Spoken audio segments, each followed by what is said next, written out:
नमस्कार दोस्तों, 26 जुलाई और 27 जुलाई सैटरडे संडे को एक नया एपिसोड आया है जिसमें ये लोग फोकस करते हैं सालू के ऊपर। एक्चुअली पहले वाले एपिसोड में आपको पता था कि दया के ऊपर फोकस किया था, इसमें सालू के ऊपर फोकस करते हैं। एक्चुअली अभी सालू के सर जेल में है, बट इसमें ना बहुत बड़ा ट्विस्ट आया है। मैं आपको सारा सुनाता हूँ क्या होता है। एक्चुअली फॉरेंसिक लैब में डॉक्टर तारिका के पास अभिजीत आ जाता है और पूछता है कि तारिका जी आप यहाँ पे क्या कर रही हैं। तो तारिका जी बोलती है कुछ नहीं, वो जो डेथ बॉडी है उसका फ्लूइड निकाल रही हूँ। और यहाँ पे क्विट मोमेंट्स अपन को देखने मिलते हैं। हमेशा की तरह यहाँ पे अभिजीत डॉक्टर तारिका की तारीफ़ करते हैं, बट डॉक्टर तारिका यहाँ पे बोलती है कि आपको अगर तारीफ़ करनी है तो डॉक्टर सालू की कीजिए, क्योंकि उन्हीं ने मुझे सब कुछ सिखाया है। बस फिर वहीं फॉरेंसिक लैब में सचिन आ जाता है अभिजीत के पास और बोलता है कि सर ऐसा केस आया है जिसमें एक व्यक्ति की मौत हो जाती है, और ये केस लोनावाला का होता है जिसमें जो व्यक्ति की मौत होती है वो CEO होता है एक बड़ी कंपनी का जिसका नाम भाद्रा कंपनी होता है। और वो उसने ना कंपनी ज़ीरो से हीरो बनाई हुई होती है, मतलब ज़ीरो से स्टार्ट की होती है उस कंपनी को। यहाँ पे हमें देखने में मिलता है ये वाला जो एपिसोड होता है ना, इसमें जो ACP सर होते हैं ना वो दूर से ही ऑपरेट कर रहे होते हैं इस केस को, और डॉक्टर तारिका को वहाँ पे भेज देते हैं। डॉक्टर तारिका बताती है कि सर हमें ना बॉडी में वो मिले हैं, क्या बोलते हैं, गन वगैरह मिली है, तो मुझे लगता है कि ये सुसाइड का केस है। फिर तभी अभिजीत को वहाँ पे एक लेटर मिल जाता है उसी के जेब में, जिसमें उस लेटर में लिखा होता है कि मैंने खुद आत्महत्या किया है। मतलब सब कुछ क्लियर हो जाता है कि उसने सुसाइड किया है। और साथ में ये भी लिखा होता है लेटर में कि 6 महीने पहले ना मैं जहाँ पे CEO था सबने वोटिंग करी होती है कि अब मैं CEO कि मतलब उसको CEO के पद से हटा देते हैं वहाँ पे, है ना। और जो मरा होता है ना व्यक्ति, ये जो सामने स्क्रीन पे दिख रहा है, इसका नाम सार्थक होता है, और इसको CEO के पद से हटा देते हैं। वहाँ पे वोटिंग करते हैं सब लोग और इसको CEO के पद से हटा देते हैं। यही कारण होता है कि वो सुसाइड कर लेता है। उसने अपना सुसाइड तो कर लिया, मगर यहाँ पे एक ट्विस्ट होता है। एक्चुअली सुसाइड करने से पहले कोई भी व्यक्ति अकेले नहीं मरना चाहता वो सब। तो इस सार्थक ने क्या किया कि जो व्यक्ति ने वोट किया था इसके खिलाफ उसको CEO के पद से हटाने के लिए, उन सभी व्यक्तियों को इसने ना कोई ना कोई तरीके से मार दिया है। दोस्तों यहाँ पे मार दिया का मतलब ये नहीं है कि पूरी तरीके से मार दिया है, बट मार दिया का मतलब ये है कि इसने मरने से पहले ना लोगों को शायद कुछ ऐसी जहरीली दवा दे दी या कुछ ऐसा दे दिया है जिस वजह से इनकी 72 घंटे के अंदर मौत हो जाए। और ये सब लिखा होता है लेटर में कि इन सब की मौत 72 घंटे के अंदर हो जाएगी। मतलब आप समझ रहे हैं दोस्तों, यानी जो व्यक्ति मर चुका है उसने ऑलरेडी पहले से लोगों को मार दिया है और खुद मर चुका है। अब तो किससे पूछेंगे, अब तो वो मरी क्या। तो कुछ नहीं, अब CID क्या पता लगाएगी कि 72 घंटे के अंदर कौन कौन मरने वाला है और कैसे मतलब लोगों को मारा गया है, जहर दे के मारा गया है, कैसे मारा गया है, तो ये लोग पता लगाएंगे। तो अब मैं बताता हूँ, अब आएगा कि इसमें मज़ा आपको, है ना। ये जो घुंघराले बाल वाला आपको व्यक्ति दिख रहा है इसका नाम रमन होता है। ये वही कंपनी जो सार्थक की कंपनी थी ना उसका ये डायरेक्टर होता है। तो CID इसके पास जाती है, इससे पूछती है कि भाई तुमने ना सार्थक के खिलाफ वोट क्यों करा था, इसको क्यों हटाना था तुम्हें, मतलब। तो बस फिर पूछती है तो ये बोलता है कि अरे वो दिमाग ख़राब करता था, ये वो बहुत मूडी व्यक्ति था, ऐसा वैसा फलाना ढिमका करके बोलता है। और कहता है अगर अधिक जानकारी आपको चाहिए तो आप ना उसके करीबी दोस्त से जाके पूछ सकते हैं। तो CID कहती है कि हाँ वो तो हम पूछ लेंगे, लेकिन उससे पहले तुम ना हमें सैंपल दे दो, क्योंकि हो सकता है तुम्हें सार्थक ने ना जहर दे के मारा हो। तो सैंपल ले आते हैं और फिर उसके दोस्त के पास चले जाते हैं पूछने, करीबी दोस्त के पास। फिर क्या CID इनसे भी पूछती है कि भाई तुम तो उसके सगे दोस्त थे, भाई तुम बताओ तुमने क्यों उसके खिलाफ वोट दिया। तो ये बोलता है कि भाई मैंने उसको समझाया था कि भाई यहाँ पॉलिटिक्स होती है तुम। और जो सार्थक के सगे चाचा थे ना उन्होंने भी सार्थक को वोट नहीं दिया था, तो इसने भी नहीं दिया था। तो फिर CID बोलती है कि आप हमें ब्लड सैंपल दे दो। और फिर बस ब्लड सैंपल लेने के बाद अब CID जाती है उसके रियल चाचा से मिलने जो उस कंपनी में थे, है ना। तो बस रियल चाचा का नाम मुकुंद होता है। CID सार्थक के चाचा मुकुंद से पूछती है कि भाई तुम तो उसके रियल चाचा थे, फिर भी तुमने उसके खिलाफ वोट दे दिया, क्यों भाई। तो फिर उसके चाचा बोलते हैं भाई उसमें लीडरशिप क्वालिटी कुछ थी नहीं, और भली उसने मुझे ज्वाइन करवाया था कंपनी में, बट उसके अंदर लीडरशिप क्वालिटी नहीं थी, और मुझे वो नहीं मार सकता, मुझे वो क्यों मारेगा भाई, मुझे तो उस पर पूरा भरोसा है। लेकिन तभी CID बोलती कि अरे नहीं आप तो फिर भी सैंपल दे दो हमें। और ये लोग फिर CID ब्यूरो आ जाते हैं, है ना। और डॉक्टर तारिका से बोलते हैं भाई इन सब की रिपोर्ट्स की जाँच वगैरह निकालो कि किसी के खून में पॉइजन वगैरह तो नहीं है।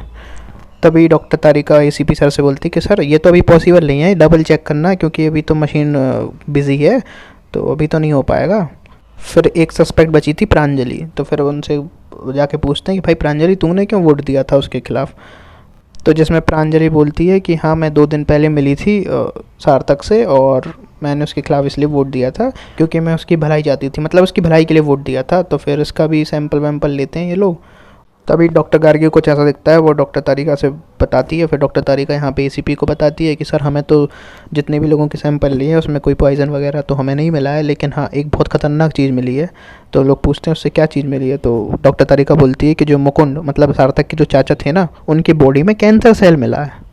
कैंसर सेल मिला है मतलब, हाँ। तो डॉक्टर तारिका बोलती है कि कैंसर सेल मतलब उसकी 1-2 दिन के अंदर मौत हो जाएगी उसके चाचा की, है ना। फिर बस उसके चाचा के पास मिलने चले जाते हैं, जिसमें उसके चाचा बोलते हैं कि हाँ भाई मुझे कैंसर है और ये तो सार्थक को भी बता दिया था मैंने, और इसी वजह से मुझे भरोसा था कि सार्थक मुझे क्यों मारेगा जब मैं ऑलरेडी मरने वाला हूँ, मैंने उसे बता दिया है।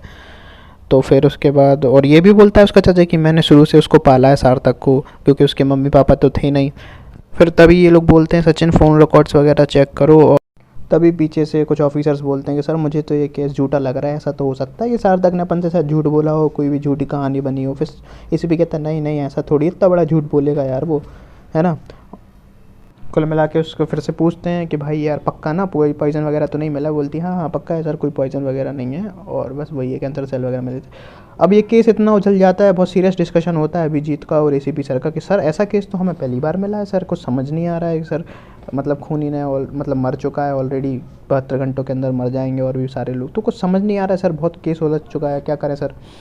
तो फिर एसीपी कहता है मेरे साथ एक जगह चलो अभिजीत पूरे रास्ते सफ़र में पूछता है कि सर हम लोग कहाँ जा रहे हैं, आप कहाँ लेके जा रहे हैं। तो एसीपी बोलते हैं कि मदद मांगने जा रहे हैं। तब पता चलता है कि एसीपी डॉक्टर सालुके के पास लेके जा रहे होते हैं मदद मांगने के लिए। एसीपी सर और अभिजीत दोनों जेल के अंदर जाते हैं, जहाँ सालुके सर बैठे होते हैं एक टेबल पे, और उससे रिक्वेस्ट करते हैं कि देख सालुके ऐसी ऐसी बात है, एक जान खतरे में है, मुझे तुम्हारी मदद चाहिए। और सालुके ऑलरेडी गुस्से में बैठा होता है, वो पहले ही बोल देता है मैं तो कोई मदद नहीं करने वाला तेरी, चाहे तू कितना भी बोल ले। और पूरी अपनी भड़ास निकालता है एसीपी के सामने कि मुझे आज तक कोई क्रेडिट नहीं मिला, ये नहीं मिला, वो नहीं मिला, और मैं वो सालुके हूँ ही नहीं जो तेरी मदद करूँ, मैं क्यों करूँ मदद।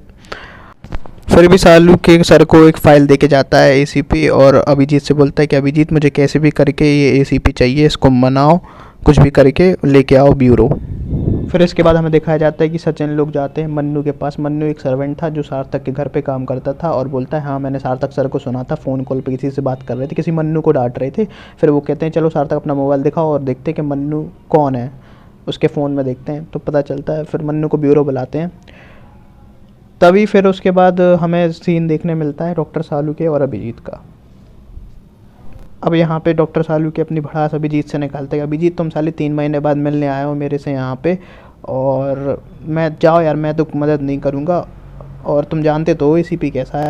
और डॉक्टर सालुके भरता है अभिजीत को कि अभिजीत मेरी बात ध्यान से सुनो, तुम जानते हो ना ये एसीपी रंग बदलता है अपना, और एक बार तुम्हारे ऊपर केस लगा दिया था, फिर मैंने तुम्हें बचाया था, फिर अभी बीच में दया के ऊपर केस लगा दिया था, तब मैंने दया को बचाया था, और मैं यहाँ क्या कर रहा हूँ, मैं यहाँ पे जेल में हूँ, मुझे किस चीज़ की सज़ा मिल रही है यहाँ पे।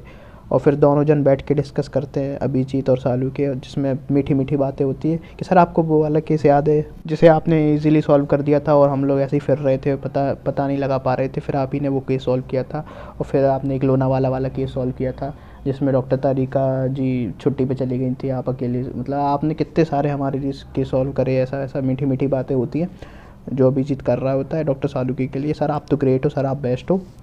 तभी बातों बातों में सालुके बोलता है कि अभिजीत तुम्हें एक केस याद है जिसमें मैंने अकेले सॉल्व किया था और डॉक्टर तारिका जी छुट्टी पे चली गई थी। तभी अभिजीत हंस के बोल रहा होता है यस यस सर मुझे याद है सर, ऐसा ऐसा हुआ था। और अभिजीत हंस रहा होता है और ध्यान से ऑब्जर्व कर रहा होता है सालुके की बातें, और एकदम से हंसते हंसते अभिजीत सालुके की गर्दन पकड़ लेता है और बोलता है अबे तू तो डॉक्टर सालुके हो ही नहीं सकता है, अगर तू डॉक्टर सालुके होता तो तुझे पता रहता है कि अरे वो डॉक्टर तारिका छुट्टी पे नहीं गई थी, छुट्टी पे तो डॉक्टर सालुके गया था उस टाइम, पूरा अकेला केस सॉल्व डॉक्टर तारिका ने करा था, तुझे तो ये सब याद ही नहीं है, तू डॉक्टर सालुके नहीं हो सकता है। और बस ऐसे पकड़ता है उसकी गर्दन, तभी पता चलता है कि ये कोई और ही होता है जो मास्क पहना रहता है डॉक्टर सालुके का। डॉक्टर सालुके एक्चुअली होता ही नहीं है ये, मगर जब से दिखाया जा रहा है अपन को कि ये डॉक्टर सालुके है, अब पता चला है कि डॉक्टर सालुके नहीं है। अभिजीत सीआईडी ब्यूरो जाके पूरी टीम को बताता है, और फिर उसके बाद एसीपी सर बोलते हैं कि अगर ये डॉक्टर सालुके नहीं है तो कौन है अभिजीत, और कहाँ है अपना डॉक्टर असली सालुके। बस सो एंड हो जाता है यहाँ पे, और आज पता लगेगा संडे को जब आएगा रात में तो मैं बताऊँगा आपको, है ना। Thank you.